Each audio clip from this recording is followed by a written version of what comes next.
Hey everybody, Joseph Rothschild here, aka MBT, and today, I'm sorry to tell you, I'm gonna ask you to do something that I know you hate. I'm gonna ask you to think. Yes, Farfa, even you. I want to begin today's video by asking you a question. How many times has this happened to you? You're playing on a simulator like Dueling Book or Edo Pro or Master Duel or Omega, testing out a strategy that you've built in paper, and you are tearing it up. After 3 days of testing, you've gone 24-2 on this strategy. Feeling untouchable, you walk into a regional to collect your invite, and you just barely miss it. You win 5-3, but you have a good excuse. You lost around to Dimension Shifter, you lost around to a misplay, but the critical go-round you lost to time. And really, how are you supposed to prepare for that? You're not even playing a particularly complicated deck. Sometimes games just last a long time. You found yourself lower in life points than your opponent, and you walked out of the regional empty-handed. Oh, those darn time rules, you think. If only we went back to 0, 1, 2, 3, I would have had that in the bag. Well, my dimensionally deficient friend, you have what I'd call a case of the 3Ds. It's time for you to ascend to the 4th dimension, to stop thinking about time as a weird apology for the complexity of Yu-Gi-Oh! To stop thinking about it as this horrorscape you enter when playing against someone playing as slow as they possibly could, and start thinking about time as an integral part of the game that you need to prepare for and account for in everything from deck selection to deck building to testing. It's part of the game. It's important that you wield it to your advantage. We're going to begin with how to build for it. A significant amount of people's testing discounts time entirely. If you're playing with testing partners in a scenario where you want to allow people to rewind board states, it doesn't really make sense to have a running clock going. If you're playing on a simulator, none of them do an adequate job of representing a 45-minute round time. And as a result, during a testing process that results in a deck build, a lot of people just aren't considering it. But you gotta. When you're building a deck, just expect that some number of your games are going to go into time, and start developing plans for them. Sometimes that's just going to be changing up combo math a little bit in order to do an arbitrary amount of damage. Think about activating Lacrima in such a way that it's chain blocked in Snake Eyes. Free ban list, of course. Sometimes it'll be including a card in your sideboard that your combo line can theoretically weave into in a scenario where you're boarding as the clock is winding down to 0. Think of how many decks utilized exactly Volcanic Scattershot to send off Sprite Sprint when those cards were really popular. And sometimes it'll be recognizing that you'll be going second in time frequently enough that you should consider playing cards like Spooky Dogwood that are powerful in that scenario. A lot of people build their deck in its entirety and then after assembly try to force in some time cards. But I think that's three-dimensional thinking. Even main deck card inclusions like Ghost Mourner and Moonlit Chill include a burn effect, and that burn effect should be part of your decision calculus when deciding what your hand trap math should look like. It becomes a little alluring to play a card that's only sort of effect veiler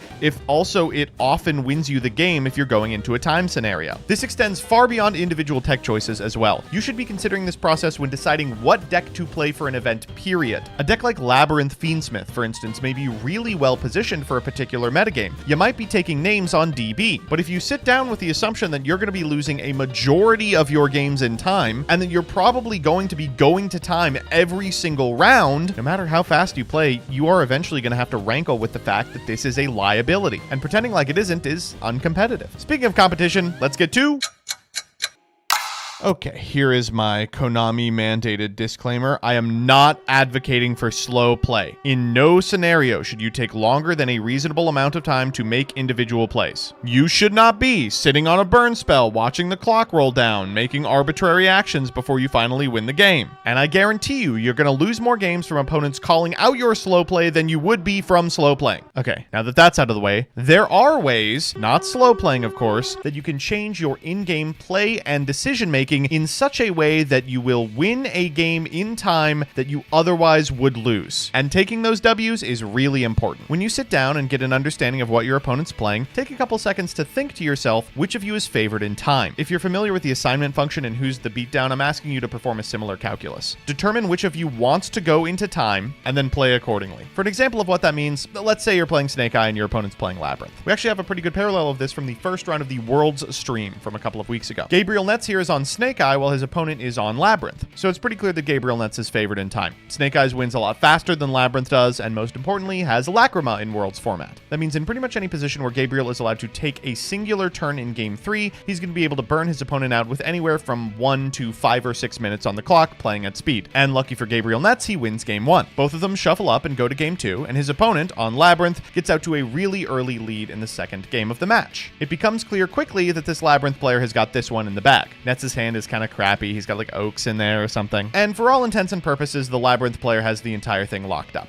But Gabriel Nets doesn't scoop. I mean, why would he? Yes, it's unlikely that any of his individual cards are going to make a difference, but they are all must negates. You know, if your opponent lets an ash and an oak through, you do still win. So instead, he plays it out, slams his cards down on the table, playing at speed the entire time and asking the opponent to interact with them or lose. Of course, the opponent has all the tools in the world. He can interact with everything even suboptimally and still walk away with it. But the back and forth that comes from negotiating a control deck does eat up time, and Labyrinth doesn't win the game in one battle phase. There's like a first turn setup and then a third turn where you get way ahead and do something like 5,500 damage, and then a subsequent fifth turn where you have to get in for lethal. This takes forever. As they board into game 3 with just a couple of minutes left, the writing feels already on the wall. Obviously, Gabriel Nets can get into a position where Lacrima wins the game on the spot, but a significant amount of the cards that beat an established Fiendsmith Snake Eye board state are also off the table. Evenly Matched and Dark Ruler No More. These are really good in games you expect to play out. But Gabriel Nets' opponent can't really board into them because it's unlikely they're going to get to turn 5 when they could actually get in. So simply by making the decision to play a game out instead of scoop, Gabriel Nets has put himself in a winning position in a match that otherwise could have been left up to chance. And afterwards he gets a singular turn and Lacrimas his opponent out. There were things his opponent could have done as well. If you're in the Labyrinth player seat and understand that you are not favored in time, consider scooping really early. In order to not get myself into a feels bad moment in time, I have scooped games I felt I was winning, with the understanding that actually doing so would take something like 15 extra minutes. Scooping a 60% win in which my opponent has a 40% chance to take it, then a 100% chance of winning in time, is not a position I want to be in. And taking a step back, getting into a position where you are so unfavored in time is maybe a reason not to bring a deck like Labyrinth to an event at all.